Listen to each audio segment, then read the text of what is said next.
அருட்பெருஞ்சோதி தனிப்பெருங்கருணை அருட்பெருஞ்சோதி எல்லா உயிர்களும் இன்புற்று வாழ்க கொல்லா விரதம் உலகமெல்லாம் ஓங்குக.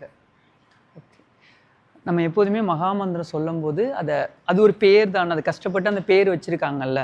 இப்போ வந்து ஒருத்தவங்களுக்கு ஒரு பேர் வைக்கும்போது நம்ம எப்படி வைப்போம், அந்த பேர் வச்சவங்க எப்படி ஆசைப்பட்டு தானே வைப்போம். இப்போ உங்களுக்கு குழந்தையோ அல்லது உங்களுக்கு பிடிச்ச லவ்வரையோ நீங்கள் கூப்பிடும்போது எப்படி கூப்பிடுவீங்க? அன்போட தானே கூப்பிடுவீங்க. அந்த பேரை சொல்றதுலேயே அந்த அன்பு வரும்ல. அப்போ வள்ளல் பெருமான் வந்து அதுக்கு ஒரு பேர் வச்சிருக்காங்களா அழகா. இதுக்கு முன்னாடி வந்தவங்கலாம் பேரறியாத பெருஞ்சுடர்னு சொல்லிட்டாங்க. ஆனால் வள்ளல் பெருமான் அழகா பேர் வச்சிருக்காங்க. என்ன சொல்லியிருக்காங்க? அருட்பெரும் ஜோதின்னு சொல்லியிருக்காங்கல்ல. நம்ம மகாமந்திரம் சொல்லும் போதே அதை அழகா கூப்பிடணும். ஓகேங்களா? அருட்பெருஞ்சோதி அருட்பெருஞ்சோதி அப்படி சொல்லும் போது அன்பு வரணும்ல. அந்த பேர் சொல்லும் போது அருட்பெருஞ்சோதி அருட்பெருஞ்சோதி தனிப்பெருங்கருணை. இப்போ நம்மளுக்கு பிடிச்சவங்க எப்படி இருக்காங்கன்னு ஒரு கேரக்டர் சொல்லுவோம். அவங்க வந்து நல்ல சமத்தா இருப்பாங்க, செல்லமா இருப்பாங்க, அன்பா இருப்பாங்க. அப்போ அந்த அருட்பெருஞ்சோதி எப்படி இருப்பாராம்? தனிப்பெருங்கருணையா இருப்பாராம். அப்ப செல்லம்மா தானே சொல்றாங்க. அப்ப அருட்பெருஞ்சோதி அருட்பெருஞ்சோதி தனிப்பெருங்கருணை அருட்பெருஞ்சோதின்னு சொல்லலாம். அதுக்கப்புறம் எல்லா உயிர்களும் இன்புற்று வாழணும்னு நம்ம சொல்றப்ப நமக்கு இன்பமான ஒரு செயல் நடக்கும்போது நம்ம எவ்வளோ மகிழ்ச்சி ஆகும் நினைச்சு பாருங்களேன். நம்மளோட சேலரி ஹைக் கிடைக்கும் போதோ அல்ல ஒரு ப்ரொமோஷன் கிடைக்கும் போதோ நம்ம எவ்வளோ சந்தோஷமாகும். அது போல எல்லாரும் சந்தோஷமா இருக்குன்னு இன்புற்று வாழ்க அப்படின்னு சொல்லணும். நம்மளுக்கு பிடிச்ச ஒரு உணவு பண்டத்தை சாப்பிடும்போது எவ்வளோ சந்தோஷமாகும். அப்பாடா சாப்பிட்டா எவ்வளோ செம்மையாக இருக்குன்னு சொல்கிறோம்ல. அதுபோல் இன்புற்று வாழ்கிறப்ப அந்த உணர்வு வரணும். வேர்ட்ஸில் என்ன ஃபீலிங்கை கடத்துறதுக்கான ஒரு ஆப்ஷன் நமக்கு மட்டும்தானே இறைவன் கொடுத்துருக்காரு. மனிதர்களுக்கு மட்டும்தானே பேசுகிற ஆப்ஷன் கொடுத்துருக்காங்க. அப்போ அதை பேசும்போது உங்களோட உணர்வு பேசணும். உங்கள் வாய் பேசக்கூடாது. உங்களோட இதயம் தான் இங்கேருந்து ரிஃப்ளெக்ட் பண்ணணும். ஓகேங்களா? அப்போ நம்ம எப்படி சொல்லணும்? இன்புற்று வாழ்க. நமக்கு இன்பமான ஒரு செயல் நடந்தால் எப்படி நினைப்போம்? உங்களுக்கு சந்தோஷமா. அப்போ இன்புற்று வாழ்க அப்படின்னு சொல்லணும். ஓகேங்களா? உணர்வோடு சொல்லணும். அதுக்கப்புறம் கொல்லா விரதம் உலகமெல்லாம் ஓங்குகன்னு சொல்கிறப்ப எப்படி சொல்லணும் அப்படின்னா, நீங்கள் வந்து அந்த ஆடையோ மாடோ கோழியோ உங்களை நீங்கள் கற்பனை பண்ணிவிட்டு உங்களை ஒருத்தவங்க வெட்ட வராங்க. அப்போ வெட்ட வரும்போது நீங்கள் என்னை காப்பாற்றுங்கன்னு எப்படி துடிச்சு சொல்லுவீங்க? அப்போ நீங்கள் துடிச்சு சொல்லுவீங்கல்ல. உங்களை யாரோ ஒருத்தவங்க வெட்ட வரும்போது நீங்கள் துடிச்சு சொல்லுவீங்கல்ல. அப்படி சொல்லணும். கொல்லா விரதம் உலகமெல்லாம் ஓங்குங்கிறப்ப அந்த நடுக்க வரணும்ல உடம்புல இருந்து. ஸோ அது மாதிரி தான் உணர்வாக தான் எப்போதுமே நம்ம வந்து கம்யூனிகேட் பண்ணணும். இப்போ நேற்று நம்ம பார்த்தோம் அன்பெனும் குடில் புகும் அரசே அப்படின்னு சொல்லிட்டு நேற்று வந்து நம்ம ஒரு பாடல் பார்த்தோம். அதில் ஒரே ஒரு வரிக்கு மட்டும்தான் எக்ஸ்ப்ளனேஷன் பார்த்தோம். இன்றைக்கும் அதே போல் ஒரே ஒரு வரிக்கு மட்டும்தான் எக்ஸ்ப்ளனேஷன் பார்த்தோம். பாருங்கள், இவ்வளோ பெரிய புத்தகத்தில் உங்களுக்கு இது மட்டும் ஐயாவோட ஹேண்ட் ரைட்டிங்கில் கொடுத்துருக்காங்க. அப்போ இந்த பாடல் எவ்வளோ இம்பார்ட்டண்ட்டான ஒரு விஷயம்னு பாருங்கள். இந்த ஒரு பாடல் உங்களுக்கு தெரிஞ்சிச்சுன்னா மொத்தம் 5818 பாடல்கள் 6 திருமுறையாக தொகுக்கப்பட்டிருக்கு. முதல் திருமுறை, 2ஆம் திருமுறை, அத்தனை பாடல்களில் உங்களுக்கு இந்த இடத்துல எது போட்டிருக்காங்க பாருங்கள். இதுதான் ஐயாவோட ஒரிஜினலான கையெழுத்து. ஓகேங்களா? அப்போ இதில் வந்து போட்டிருக்காங்க ஐயாவோட கையெழுத்து இங்கே பிரீதி பண்ணியிருக்காங்க. எதை பண்ணியிருக்காங்க? அன்பெனும், அந்த பாடல் பாடுங்க சொல்ல சொல்ல. அன்பெனும் பிடியுள் அகப்படும் மலையே. அப்படி ஃபீல் பண்ணி பாருங்க. அன்பெனும் குடில் புகும் அரசே. அன்பெனும் குடில் புகும் அரசே. அன்பெனும் வலைக்குட்படு பரம்பொருளே.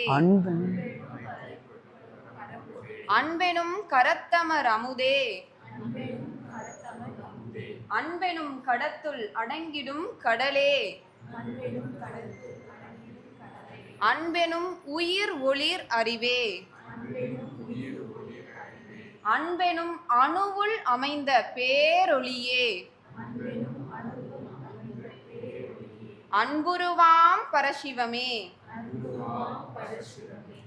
அப்ப இன்னைக்கு நம்ம எடுத்துக்க போறது என்ன அப்படின்னா, அன்பெனும் அணுவுள் அமைந்த பேரொளியே. இதை தான் நம்ம வந்து எடுத்துக்க போறோம். நீங்க உங்களுக்கு எந்த பார்ட்டிக்கல் வந்து நீங்க அதை வந்து ஃபயர் பண்ணி உங்களை அதை நீங்க ஏதாவது ஒன்று எரிச்சா தானே உங்களுக்கு அதுல இருந்து ஒரு வெளிச்சம் கிடைக்கும்.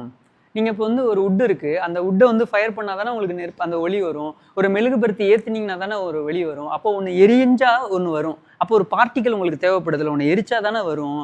அப்போ இது வந்து அணுங்கிற பேர் கொடுக்குறாங்க. இந்த அணு எப்போ கண்டுபிடிச்சாங்க? அதை எலக்ட்ரான், புரோட்டான், நியூட்ரான்லாம் எந்த நியூட்ரானில் கண்டுபிடிச்சாங்க. ஆனால் வள்ளல் பெருமான் வந்து இதெல்லாம் பற்றி அந்த வேர்டே கொடுத்துருக்காருன்னா பாருங்க. கடவுளுக்கு அவர் எவ்வளோ அழகா கடவுளை வந்து சொல்றாரு பாருங்க. அன்பெனும் அணுவுள் அமைந்த பேரொளியே. அன்பு, அந்த இதை எப்போதுமே பிரிச்சு படிக்க தெரியணும். ஓகேங்களா? அன்பு படிங்க சொல்லுங்க. அன்பு எனும் அணுவில் அப்படின்னா அணுவுக்குள்ள, அணு பிளஸ் உள்ள, அதான் அணுவில். அப்படி பிரிச்சு படிக்கணும். அப்படிதான் படிச்சு தானே வந்திருக்கோம் நம்ம எல்லாருமே. அப்படி அழகா பிரிக்கணும். அடுத்து படிங்க சொல்லுங்க. அமைந்த பேரொளியே. அதுக்குள்ள இப்போ உங்களுக்கு வந்து பேரொளி, கடவுளுங்கிற ஒரு பேரொளி உங்களுக்கு வேணும். ஓகேங்களா? இப்போ உங்களுக்கு ஒரு ஃபயர் வேணும்னா ஒரு உட்டை வச்சு ஃபயர் பண்ணணும். அப்போ உங்களுக்கு வந்து கடவுளுங்கிற பேரொளி வேணும். ஓகேங்களா? பேரொளினா எப்படி பிடிக்கணும்? பெரிய ப்ளஸ் ஒளி, பெரிய ஒளி. இப்போ கடவுள்னு உங்களுக்கு ஒரு பெரிய ஒளி, உங்களுக்கு ஒரு அவுட்புட் வேணும் அப்படின்னா இன்புட் என்ன கொடுக்கணும்? இன்புட் தானே கொடுக்கணும்ல. நம்ம எது இருந்தாலும் இன்புட் தானே கொடுக்கணும். இப்போ கம்ப்யூட்டருக்கு என்ன 0 1 அந்த மாதிரி சொல்லுவாங்களா? இந்த இது மட்டும்தான் அந்த இன்புட் தான் எடுத்துக்கும். அது மாதிரி கடவுளுக்கு வந்து நீங்கள் செய்கிற செய்கையில இருந்து பாவம் புண்ணியம். பாவம்னா அடுத்த ஜீவகாரணியம் தான் வந்து, ஜீவகாரணி இல்லாத பாவம், ஜீவகாரணி இருக்கிறது புண்ணியம். ஓகேங்களா? அப்போ 0 1 தான் எடுத்துக்கும். அப்போ கடவுள் உங்களுக்கு வேணும் அப்படின்னா நீங்கள் என்ன பண்ணணும்? உங்களுக்குள்ள இருந்து அந்த ஃபீலிங், அன்புங்கிறது என்ன? ஒரு உணர்வு. நீங்கள் இப்படி தான் ஒன்று நுல்கி போகணும். அன்புனா என்ன? அது ஒரு ஃபீலிங். ஓகேங்களா? அப்போ நீங்கள் அன்பை ப்ரொடியூஸ் பண்ணீங்க. இந்த தேகம் இருக்குது, இதை அன்பை ப்ரொடியூஸ் பண்ணிச்சு அப்படின்னா இந்த தேகத்துக்குள்ளே என்ன வருமா? அந்த பெரிய ஒளி கிடைக்கும். ஓகேங்களா? அன்பெனும் அணுவுள் அமைந்த பேரொளி. பேரொளியே. அப்போ அந்த அணுங்கிற பார்ட்டிக்கல்ல அது எங்கே வரும்? நம்மக்கிட்ட தான் வரும். அது எதுவாக வரும்?